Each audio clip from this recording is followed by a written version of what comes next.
European Ladies Amateur Team Championship is an event which involves 20 countries from across Europe.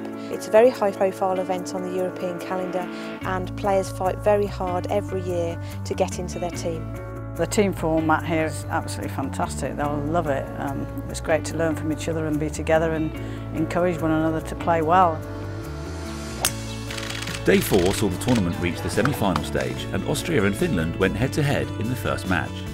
The morning foursomes went down to the wire, but some solid play around the greens helped the Austrians to a 2-up lead. After lunch they began to tighten their grid, and despite some very close singles matches, they eventually booked their place in the final by securing 5.5 points out of the 7 available. England found themselves teeing off against the in-form Spanish team, who had come through their quarter-final against France in convincing style. But England had shown real character in coming from behind to beat the Netherlands, so were also in confident mood. Georgia Hall showed why she's the European #1 and played some exquisite shots, none more important than this chip at the 18th, which effectively clinched England's first point.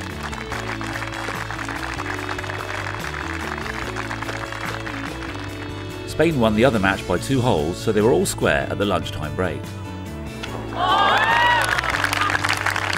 It's been amazing the number of people that have come out. The weather's certainly helped, but the Yorkshire crowds have certainly been out in force, and it's great to see so many people here and enjoying such a spectacle of women's golf. In the afternoon, Spain came out firing and went ahead in several matches, but the English girls put up a real fight, with Bronte Law holding this excellent putt at the 5th to keep the pressure on. The standard of golf remained exceptionally high, with both sides trading some very impressive shots.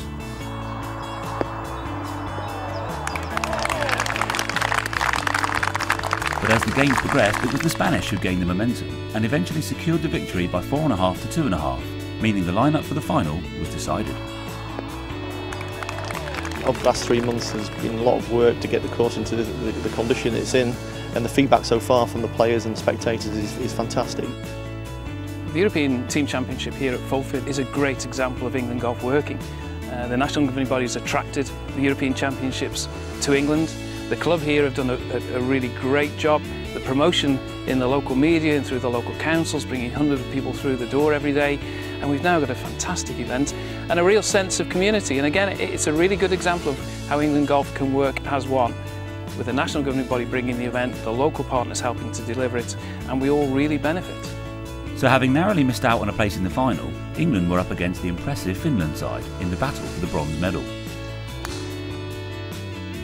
Both matches were extremely tight affairs, but some outstanding putting turned things around for the Scandinavians, and they finished the foursome in a commanding position at 2 up. But it was far from over, and the English girls showed real team spirit to fight back in the singles matches, with 3 of the first 4 home registering wins. But in the end, the gritty Finns made their morning lead tell, and they secured their place on the podium by 4 points to 3.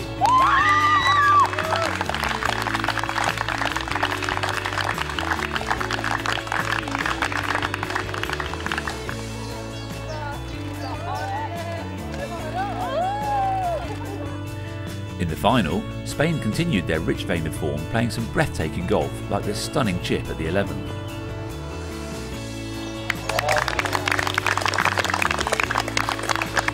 And despite some dogged resistance from the Austrians, it was the Spanish who took a 2-up lead into the afternoon.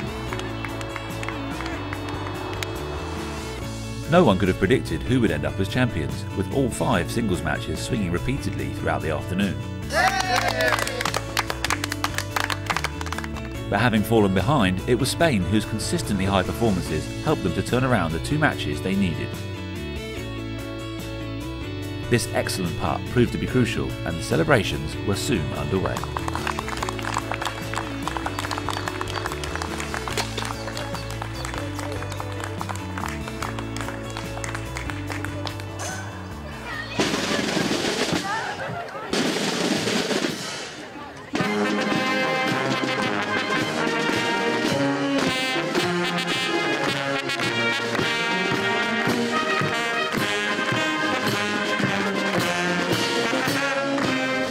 And now the winners of our championship, Spain.